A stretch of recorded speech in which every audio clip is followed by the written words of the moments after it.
بابر اعظم سرفراز احمد سره زیاتې کړې دي. سرفراز نه کپتانی اشتلې ده. نو اوس د بابر اعظم چې کم ډاون فال روان دی دا الله پاک د بابر اعظم نه سرفراز بدلا خلی. دا زنه وې مجي دا د پاکستان یو سابقه کرکټر دی فیصل اقبال نوم د ټیسټ کرکټر دی.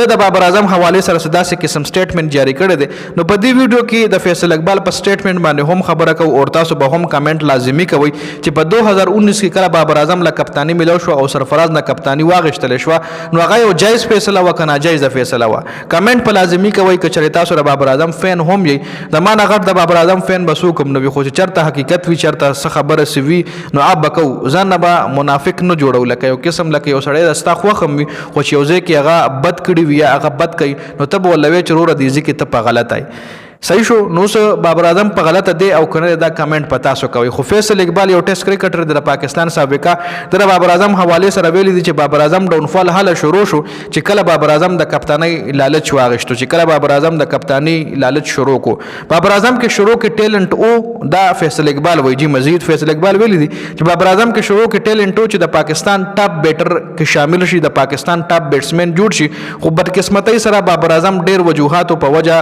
خپل فوکس خراب کړو چې کله بابر اعظم د انفیر سپورټ په وجه د کپتانی لالچ کې راغو او بل کس د کپتانی لری کو دلته خود سرفراز نه د یاد کړي فیصل اقبال سرفراز نه د یاد کړي خو بیا هم اشاره د سرفراز طرف لوا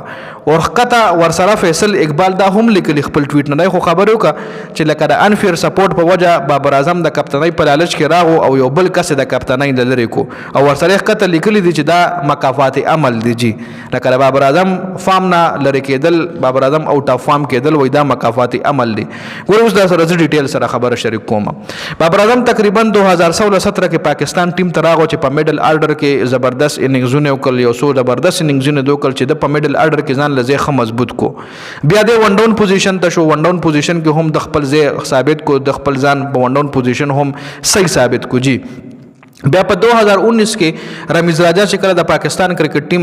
د پی سی بی چیرمن شو رمیز راجا نو هغه ټایم کې رمیز راجا د کپتانی ورکا د بیا کپتانی کوله یا نه کوله خو د رمیز راجا انوالومنت هم په دغه کپتانی کې وو. رمیز راجا د رضا کو یا سچلم هو اوم شو د خبرو نه تر اوسه خلک مطلب نه ته میډیا واقف ته نه ته موت خبر یو چې د سنگ کپتانی د پاریډ شو یا د کپتانی لالچ ورکړل شو یا د سنگ د کپتانی جذبه د کې راغه بابر اعظم کې نو دې کې په دې سو کوم ندی خبر خو په 2019 کې بیا د پاکستان کرکټ ټیم کپتان جوړ کړل شو چې سرفراز نه پهله ټي 20 کپتانی واغښتل شو بیا ته ون ډے واغښتل شو بیا د ټیسټ واغښتل شو او بیا بيخي هغه د ټیم نه بهر شو د سرفراز په ځای محمد رضوان ټیم ته راغو چې محمد رضوان هغه ټایم یو سو اننګزونه ډیر زبردست کړل هغه هم په ټیم کې خپل ځای مضبوط کو او بل په 2019 کې سرفراز ناقص کپتانی خو خیر نه وېما خداغه وکټ کیپینګ چې کوم هغه ډیر زیات ناقص شو وکټ کیپینګ کې بخامخه په هر میچ کې یا کیچ ډراپ کولو یا به سټم نیم یا رن آؤٹ وغیرہ خامخا باغه په هر میچ کې مس کولو نو داغه په کپتانی باندې بیا کوېسچن مارک لګیدل او بیا چې کله رضوان راغو په خپل وکټ کیپینګ باندې وکټ کیپینګ نه علاوه په بیټینګ باندې خپل پی سی بی چې کوم سټیسفاید کل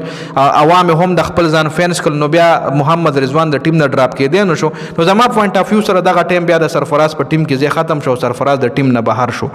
نو اوس کچره بابر اعظم د کپتانی لالچ کې راغلی وینوي کې د منیجمنت هم لاس هغه ټایم منیجمنت کې چې سو کوچ سو کو خو پی سی بی چیرمن هغه ټایم کې رمیز راجا او مال دومره یاد شي نو تاسو د حواله سره سره لري آیا د فیصل اقبال چې کوم سټیټمنټ جاری کړی دی د حواله سره تاسو سره لري خپل قیمت رې موږ سره په کمنټ کې ضرور شریک کړئ.